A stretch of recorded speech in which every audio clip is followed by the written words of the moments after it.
Si vous souhaitez soutenir mon travail, vous pouvez aller sur ma boutique Etsy, ainsi que me faire un don sur Tipeee ou sur Utip. Vous pouvez aussi me rejoindre sur Captain Watch, le réseau social 100% cinéphile. Merci et bonne vidéo. Ok, j'ai donné une rasade supplémentaire de croquettes à Macha parce que déjà rien que pendant l'installation de cette vidéo, elle est passée au moins 3 ou 4 fois dans le cadre. Donc j'espère qu'on va être tranquille au moins le temps du tournage.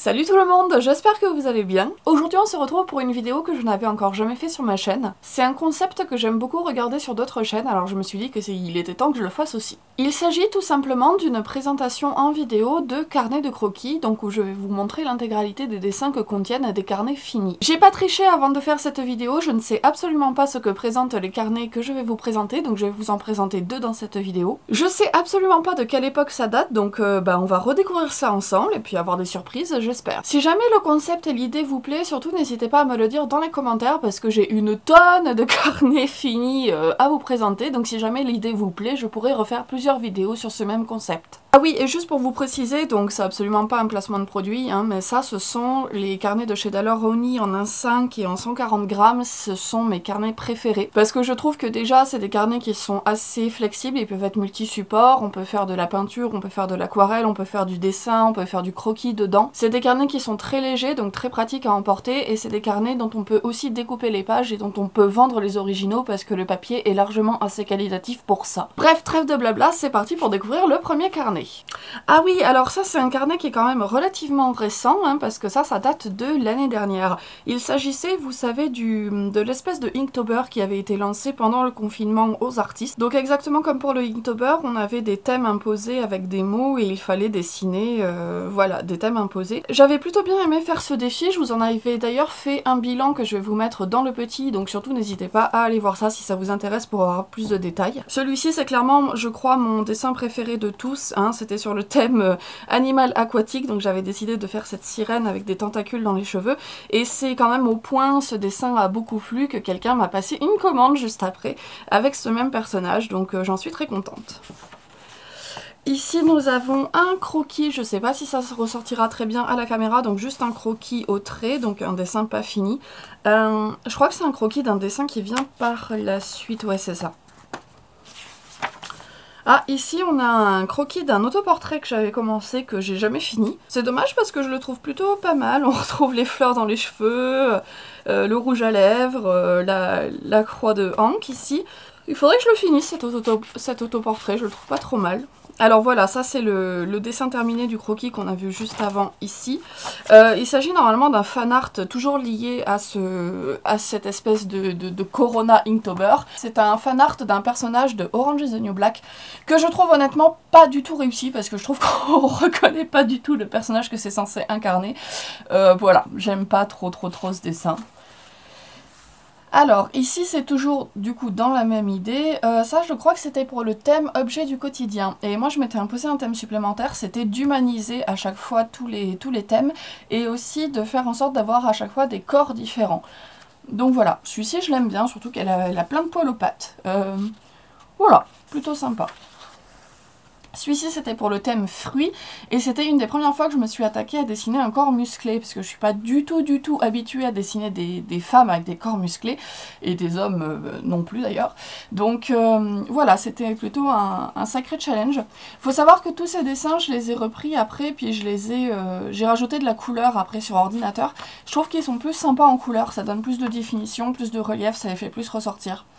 Celui-ci, ça devait être pour animal à plumes ou animal volant, quelque chose comme ça. Je l'aime plutôt bien, je trouve qu'il fait très tatouage. Je l'aime vraiment bien celui-là, ouais, ça fait partie de mes préférés sans doute du challenge. Celui-ci, ça devait être pour animal ou créature mystique, quelque chose comme ça, donc c'est bien évidemment la gorgone méduse. Désolée, hein, j'essaye de relisser le tissu à chaque fois et de faire en sorte que le carnet reste bien droit, donc j'espère que ça ira. Je l'aime vraiment bien, en plus avec les cicatrices, voilà. Il y a quelque chose d'assez graphique. Ouais, je l'aime bien celui-là aussi.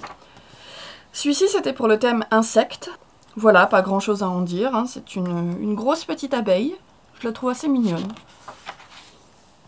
Celui-ci, je ne me rappelle plus le thème, mais il s'agit en fait d'un fanart de Jade de Beyond Good and Evil, qui est un de mes jeux vidéo préférés, toutes licences confondues, et honnêtement je trouve le fanart assez raté parce que je trouve qu'on la reconnaît pas trop.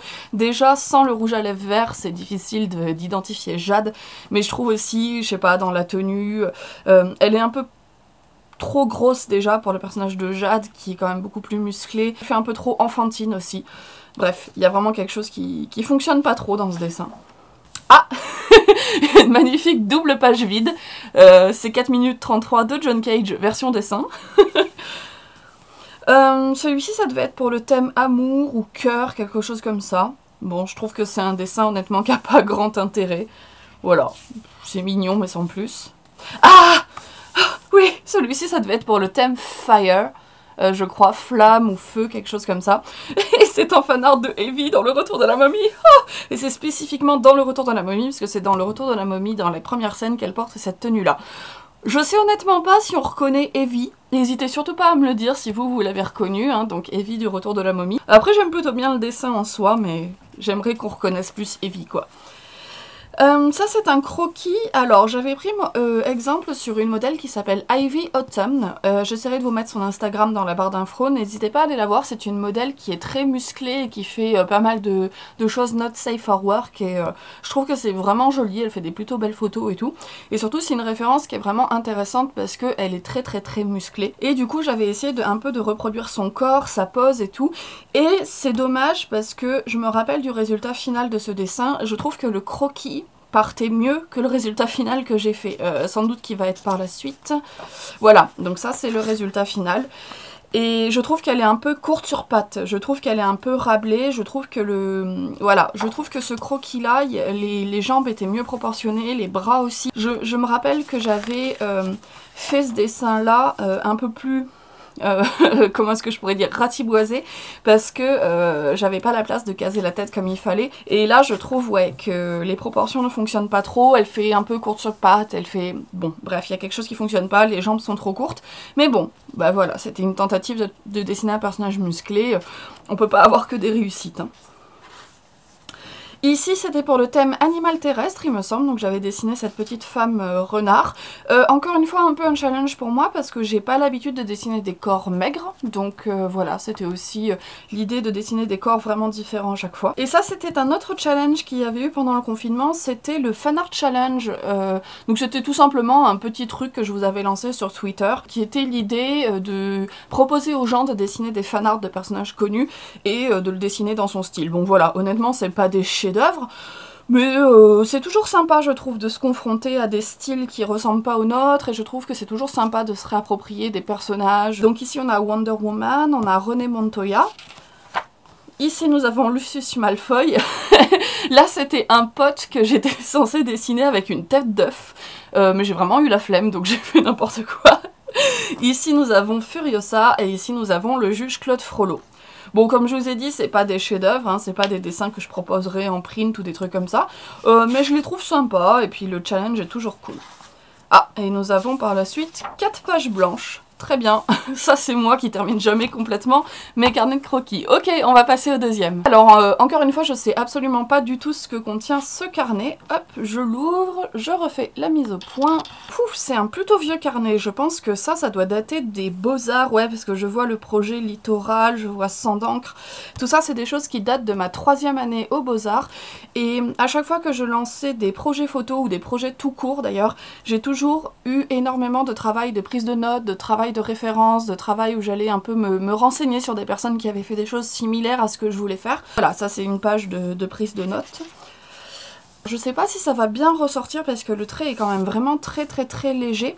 Ce sont des pages de croquis pour des séances de photos, parce que moi avant de faire des séances photos, à chaque fois je travaille avec des croquis. Je me rappelle très bien de ce projet que je voulais faire, c'était des projets d'autoportrait en surimpression sur de la pellicule avec des mains qui venaient.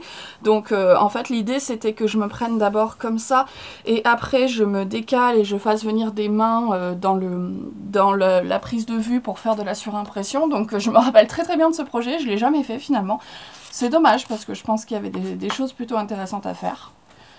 Donc encore une fois, un croquis de ce même projet en autoportrait. Ouais, je sais pas si ça sortira très bien. Le dessin, je m'en rappelle très bien parce que je l'ai terminé et je vais le proposer en print parce que c'est un dessin que j'aime honnêtement plutôt toujours beaucoup. C'est un des premiers dessins où j'ai commencé à vraiment développer mon style, donc avec des hachures, avec du dot work, avec vraiment du travail de contraste de noir et blanc assez poussé. C'était une des premières fois où j'avais vraiment l'impression d'avoir un dessin qui soit dans mon style entre guillemets. Comme dit, je l'aime toujours vraiment beaucoup, donc le voilà. Oh putain, ça c'est... Je sais pas trop ce que c'est censé être, mais c'est pas très joli. Voilà. Dans les carnets de croquis, il peut pas y avoir que des réussites. Encore une fois, une double page avec des recherches de croquis pour faire des photos. Je crois que ça, c'était des croquis pour mon projet de fin d'année. C'était des photos que j'avais fait dans la nature. Je me rappelle très bien de cette prise de vue, notamment, que j'ai fait. Waouh. Alors... ça, je m'en rappelle assez bien de ce dessin. C'était une de mes toutes premières tentatives de faire de l'aquarelle. Bon, aujourd'hui, je maîtrise quand même relativement bien, ça va. Mais à l'époque, je rêvais de bien faire de l'aquarelle et je m'en sortais pas du tout. J'avais demandé à une copine de me donner des cours, notamment sur les contrastes, notamment sur les ombres. Donc ça, c'était le résultat. Alors honnêtement, il y a des choses qui sont plutôt pas mal, hein. Là, sur le ventre, sur le visage, il y a des travaux de texture et de contraste, même là, au niveau des plis, qui sont pas trop mal, mais... l'ensemble, on dirait juste une grosse tache de peinture. Bref, de toute façon, les premières tentatives, c'est jamais des réussites, mais celui-là, je trouve qu'il est particulièrement raté. Peut-être que si j'avais repris les contours après avec du crayon, que j'avais retravaillé les choses, ça aurait déjà été un peu mieux, mais en termes de définition, de profondeur, c'est vraiment pas ça. Alors, encore une double page avec des dessins. C'est marrant, à l'époque, je faisais des doubles pages, alors que maintenant, j'ai plutôt tendance à ne faire qu'un seul côté dans mes carnets. Ce dessin, je l'aime plutôt bien aussi. Je crois que je l'ai terminé, que je le posterai sur Instagram, quelque chose comme ça. Ou alors, oui, il faut savoir que sur Instagram, comme j'ai été piratée il n'y a pas hyper longtemps, j'avais tout perdu. Donc au fur et à mesure, je reposte aussi pas mal de vieux dessins, pas mal de vieux projets, parce que bah, il faut bien que je réalimente à nouveau mon Insta. Et je crois que celui-ci en fait partie. Celui-là, ce qui est sûr, c'est que à l'heure où je vous parle, je l'ai posté. Je l'ai terminé en rajoutant un peu de rouge autour pour rajouter un peu de contraste et de définition. Ce dessin-là, je l'aime vraiment beaucoup. Je vais vous le proposer en print, je pense, en vente sur la boutique, parce que vraiment, je le trouve très cool. Ah oui, alors ça, c'était un dessin, je m'en rappelle, que j'avais fait pour ma première gravure à l'aquatinte ou à l'eau forte, je ne me rappelle plus. Le problème, c'est que on avait eu le temps de graver la plaque, on avait eu le temps de la passer à l'acide, mais malheureusement, on n'a jamais eu l'occasion d'imprimer. Ce qui fait qu'en termes de résultat de ce à quoi ça devrait ressembler, je n'ai que ce dessin. Je sais même pas si j'ai encore la plaque, je sais même pas si un jour je pourrais finir d'imprimer ce truc. Bon, de toute façon, c'était juste pour faire du test a priori technique. De toute manière, vu le résultat final du dessin, de ce à quoi ça devait ressembler, bon, c'est pas spécialement un projet que j'ai envie de mener à terme, parce que c'est pas spécialement un dessin qui me parle encore beaucoup aujourd'hui. Oh, des fanarts de la momie. Est-ce que c'est vraiment étonnant? Donc ici on reconnaît bien Ankh Sunamun, Imhotep, le masque de Ankh Sunamun dans le retour de la momie. Ça je sais pas trop, j'imagine que c'est juste... un personnage inspiré d'eux. J'ai aucune idée de pourquoi j'avais fait ça, mais je les aime plutôt bien. Je trouve qu'ils sont plutôt chouettes. Par contre, j'ai aucune idée de pourquoi j'avais foutu ça à Imhotep, genre on dirait un docteur de la peste. Alors que aucun rapport. Peut-être que j'avais raté son visage, j'en sais rien. Mais j'aime plutôt bien cette page, ouais. C'est marrant. Ouh! Alors là, on fait un méga bond dans le temps, parce que, en fait, c'est un... Alors ouais, je pense que ça devait être un carnet que je n'avais pas fini, de la période des Beaux-Arts. Et ça, c'est quelque chose qui date de, 2018, donc facilement 3-4 ans après.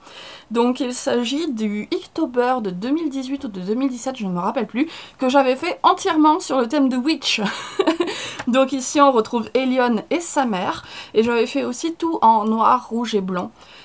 Très honnêtement, j'aime vraiment beaucoup ce dessin. Je le trouve vraiment trop cool. Ouais, je l'aime vraiment beaucoup. Oh putain. Bon, dans le Inktober, on sait très bien, il y a des dessins qui sont ratés. Quand on fait un dessin par jour, on peut pas forcément avoir que des réussites à chaque fois. Celui-ci, ça en fait partie. Donc il s'agit de Uria et des deux affreux, là, la bande de bullies qui fait chier les filles à Etherfield. Pas grand chose à en dire, hein, parce que c'est un dessin pas terrible. Alors, en parlant de dessins ratés... Ça, c'est censé être Aileen et Eric. Je me rappelle plus des thèmes, hein, très honnêtement, pour lesquels je les ai faits. Déjà, leur tronche, ça va pas du tout. Ah, Macha vient de monter sur le lit, donc si jamais vous la voyez passer dans le champ... Ah bah voilà, coucou Macha. je trouve ce dessin vraiment pas terrible. Je trouve que ça exprime pas du tout l'amour et la magie que c'est censé représenter. Ah, un couple iconique, il s'agit de Cornelia et de Peter, le frère de Tarani. J'aime plutôt bien ce dessin, j'aime plutôt bien l'effet de flocon derrière, j'aime bien les cheveux de Cornelia, j'aime bien la texture des dreads, j'aime bien la peau de Peter, le rendu. Ouais, c'est vraiment pas mal.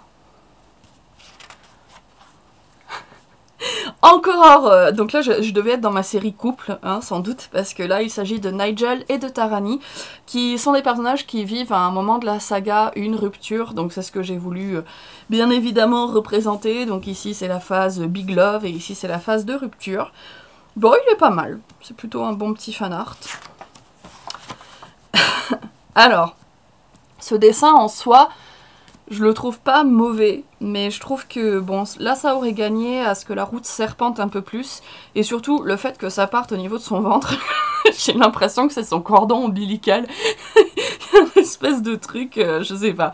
Je trouve qu'il y a un truc qui fonctionne pas vers le bas de l'image. Donc il s'agit de Irma qui est censée trouver son âme sœur et qui en fait pendant très longtemps dans la saga cherche son âme sœur. Encore une fois, je me rappelle pas du tout des thèmes pour lesquels c'était. Je me demande si c'était pas chemin ça. Ouais, peut-être. Ici, nous avons encore une fois un grand couple très connu, il s'agit de Will et de Matt. Ça, je me rappelle, les thèmes c'était juicy, donc juteux, donc je l'ai fait manger une pastèque et s'en mettre absolument partout. Oh, il est sympa ce dessin, il est plutôt mignon, je trouve qu'il y a une bonne petite atmosphère. Ah, celui-ci c'est un de mes dessins préférés du Inktober, et d'ailleurs celui-ci je vous le propose en print sur ma boutique parce que je le trouve vraiment... Enfin, je l'aime trop, voilà. Il s'agit de l'oracle de Kandrakar au moment où il perd ses pouvoirs. J'aime vraiment beaucoup, je sais pas, la composition, les couleurs. Alors le seul truc que j'ai changé c'est ça en bas, parce que je trouve que le fait d'avoir du coulant ici et du coulant là, ça faisait un peu double emploi, mais sinon dans l'idée je le trouve vraiment trop cool. Alors ça c'est un personnage dont pas beaucoup de personnes se rappellent parce que ça faisait partie de l'arc sur le Ragorlang qui était vraiment un des arcs où Witch ça commençait à vraiment partir en couille. Donc il s'agissait du frère de la correspondante de Irma qui en fait était une traîtresse mais finalement son frère venait la chercher et après on se rendait compte qu'elle était gentille et tout, bref, donc un scénario un peu pété du cul, mais j'aimais vraiment beaucoup ce personnage et il était très cool. Bon, honnêtement ce dessin n'a pas grand intérêt, je trouve que ça fonctionnerait mieux sans le personnage de la meuf, s'il y avait que le mec central. Le fond est pas mal, je trouve qu'on voit bien qu'ils sont sur un bateau et tout, mais sinon ouais, ça n'a pas grand intérêt. Et voilà, c'est la fin de ce carnet. Donc voilà les deux carnets que je vous ai présentés dans cette vidéo. J'espère en tout cas que le concept et l'idée vous a plu. Moi ça m'a vraiment beaucoup plu de redécouvrir, de me replonger dans ces vieux dessins que j'avais pas vus depuis un sacré bout de temps. En attendant, comme d'habitude, n'hésitez pas à me suivre sur les réseaux sociaux pour être informé de toutes les sorties des vidéos de ma chaîne, en particulier sur Twitter, c'est là où je suis le plus active. N'hésitez pas aussi à vous abonner, à laisser des commentaires pour me soutenir, c'est vraiment ce qui permet à la chaîne de grandir, c'est ce qui permet à la chaîne d'avoir plus d'audience. N'hésitez pas aussi, si vous le pouvez et si vous le voulez, à me soutenir sur Utip ou sur Tipeee. Et comme d'habitude, je vous dis à la prochaine pour une nouvelle vidéo. Salut!